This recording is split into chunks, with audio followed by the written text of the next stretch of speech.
Hi everyone, কিছুদিন আগে আমার ছোট্ট ভাগ্নের প্রথম জন্মদিন ছিল।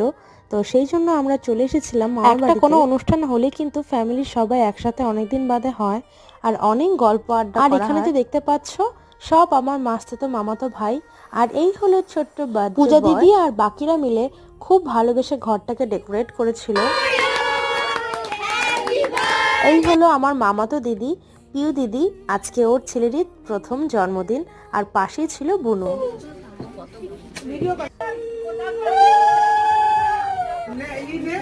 এখানে বড়রা সবাই ওকে আশীর্বাদ দিচ্ছে আর ও মিমির কোলে বসে বসে সবটা এনজয় করছিল। অনুষ্ঠানটা একদম ঘরোয়াভাবে হয়েছিল নিজেদের লোকদের নিয়ে, তবুও আমরা অনেক আড্ডা মেরেছিলাম, অনেক আনন্দ করেছিলাম। এই ছোট ছোট ভাইদের সাথে থাকলে আমি নিজেও বাচ্চা হয়ে যাই ওদের মতো।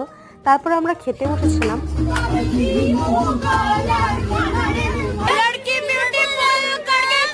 বাস তারপর চলে আসি বাড়িতে। ওকে বা